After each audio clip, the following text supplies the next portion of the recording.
நமச்சிவாய வாழ்க. சன் நட்சத்திர உயர்கணித சாரஜோதிடத்தின் மூலமாக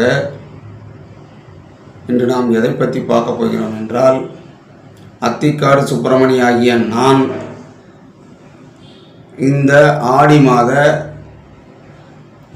மேசராசிக்குண்டான பலன்கள் எப்படி இருக்கும் என்று ராசிபலன், மாத ராசிபலன் இன்று கூற இருக்கின்றோம். அதாவது ஃபஸ்ட்டு மேசராசிக்காரனாவே கொஞ்சம் நல்லா சுறுசுறுப்பாக இருப்பாங்க. பொதுவாக சுறுசுறுப்பாக இருப்பாங்க, கொஞ்சம் முன்கோபம் இருக்கும். இதுதான் கரெக்டாக தான் இருக்கும். அந்த பொறுமை மட்டும் அவங்ககிட்ட கொஞ்சம் இருக்காது. இதுதான் மேசராசினுடைய பொதுவான ஒரு தன்மை. அதே மாதிரி இந்த ஆடி மாத ராசி பலன் மேசத்துக்கு எப்படி இருக்கும் அப்படின்னு எடுத்துக்கிட்டிங்களா, ஏதாவது கொஞ்சம் புது முயற்சி அப்படின்னு பார்த்தீங்களாக்க, தொழில் தொடங்கிறதுக்கோ இந்த மாதிரி எதுக்காவது ஒரு புது முயற்சிக்கு ஒரு யோசனை, வித்திடுங்காலம் அப்படின்னு அர்த்தம். இப்போ யோசிக்கிறோம் அப்படின்னு சொல்கிறோம் இல்லைங்களா, அந்த மாதிரிலாம் வர்றதுக்கு வாய்ப்பு அதிகமாக இருக்கும். அப்புறம் சூரியன் உங்கள் ராசிக்கு 4ஆம் இடத்தில் கடகத்துக்கு மாறுறதுனால உற்பத்தி சார்ந்த தொழில் ஏதாவது செய்யலாமான்ட்டு ஒரு ஐடியா வரும். உற்பத்தி சார்ந்த தொழில் செய்யலாமான்ட்டு ஒரு ஐடியா வர்றதுக்கு வாய்ப்பு இருக்கும். அப்புறம் மற்றும் தொழில் ரீதியாக சில முக்கியமான முடிவுகள் எடுக்கிறதுக்கு வாய்ப்பு இருக்கும். இது தொழில் ரீதியாக சில முக்கியமான முடிவுகள் எடுக்கிறதுக்கும் வாய்ப்பு அதிகமாக இருக்கும் அப்படின்னு எடுத்துக்கலாம்.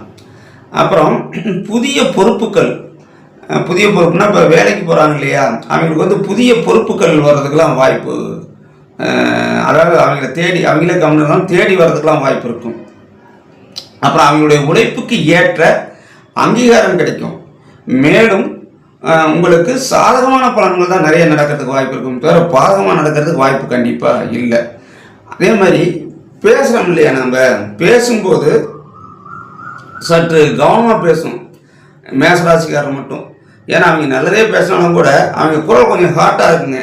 அப்போ அவங்க சாதாரணமாக பேசினா கூட அது ஏதோ கோபமாக பேசுகிற மாதிரி தெரியும். அதனால் பேசும்போது கொஞ்சம் நிதானம் தேவை. அப்புறம் கூட இருக்கிற கூட்டாளிங்க எல்லாம் இருக்கிறாங்க இல்லையா, நண்பர்கள், கூட்டாளிகள், நெருங்கி பழகிய, அதாவது அன்பானவர்கள், உரிமையாக பேசக்கூடிய நபர்கள்கிட்ட கொஞ்சம் மன வருத்தம் ஏற்படுறதுக்கு வாய்ப்பு இருக்கும். அவங்களுக்கெல்லாம் கொஞ்சம் கவனமாக பார்த்து பேசிக்கிறது நல்லது. அதேமாதிரி செலவைட்டம் அப்படின்னு பார்க்கும்போது செலவு வரவுக்கு மிஞ்சி செலவு இருக்கும். அது பொதுவாக எல்லாத்துக்குமே இந்த காலத்தில் வந்து பார்த்திங்கன்னா வரவுக்கு மிஞ்சிய செலவு தான் அதிகமாக இருக்குது. இவங்களுக்கு கொஞ்சம் அதிகமாக ஏற்படுறதுக்கு வாய்ப்பு இருக்கும்.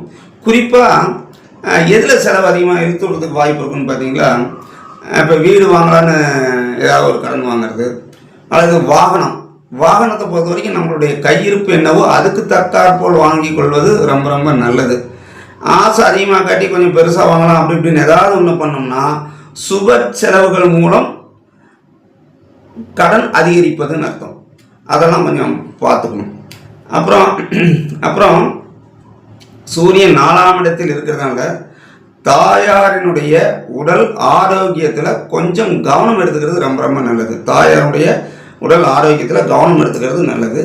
அப்புறம் உணவு விஷயம்னு எடுத்துக்கிறோன்னு வச்சிங்களேன், அதாவது மேசராசிக்காரருடைய உணவு விஷயம் அப்படின்னு எடுத்துக்குள்ள கொஞ்சம், அதாவது ஹீட்டான உணவுலாம் எடுத்துக்கூடாது. உணவு விஷயத்தில் கொஞ்சம் உஷ்ண சம்பந்தமான தொந்தரவு வருவதற்கு வாய்ப்பு இருக்கும். அதாவது அஜீரண கோளாறு, சரியாக ஜீரணமாகல, ஓமத்திரகம் குடிக்கலாம், சேவனாப் குடிக்கலாம் அப்படின்னு அந்த மாதிரி பிரச்சனைலாம் வருவதற்கு வாய்ப்புகள் இருக்கும். அதெல்லாம் கொஞ்சம் கவனம் தேவை. செரிமான கோளாறுன்னு சொல்கிறேன். இது ஏன் அப்படி சொல்கிறேன்னா, செரிமான கோளாறு, அதாவது சாப்பிட்றோம், நார்மலாக சாப்பிட்ட மாதிரி தான் இருக்கும், ஆனால் இது ஒரு வகையில் கொஞ்சம் செரிமானம் ஆவலியாட்டுறது இன்னைக்கு அப்படின்னு நம்ம நினைக்க சொல்லணும். அதுக்கு ஏதாவது ஒன்று சாப்பிட சொல்லணும். இதுதான் அது. அப்போது இதெல்லாம் மேசராசிக்காரருக்கு ஆடி மாத பலன்கள்.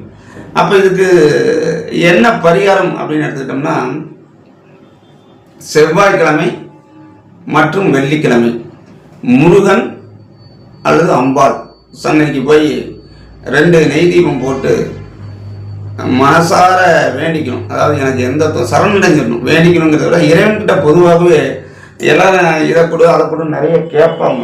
ஆனால் அப்படி கேட்கக்கூடாது. உங்களுடைய ஆசீர்வாதம் வேணும் அப்படின்னு மட்டும் கேட்டால் போதும். உங்களுடைய ஆசீர்வாதம் வேணும் அப்படின்னு மட்டும் இறைவன்கிட்ட வேண்டிட்டா போதும். ரொம்ப பெரிய பிரச்சனையாக இருந்தால் இந்த பிரச்சனை நான் இருக்கிறேன், ஏதாவது ஒரு வழி பண்ணுங்கன்னு சொல்லி அன்பாக வேண்டிட்டீங்களா கண்டிப்பாக அந்த காரியம் நல்லபடியாக நடக்கும். மற்றும் மேசராசிக்கு ஆடி மாத ராசி பலன் எப்படி இருக்குங்கிறத அத்திக்காடு சுப்பிரமணிய ஆகிய இதை நான் உங்களுக்கு சமர்ப்பிக்கின்றேன். நமச்சிவாய வாழ்க. அவனர்களாலே அவன்தால் வணங்கி.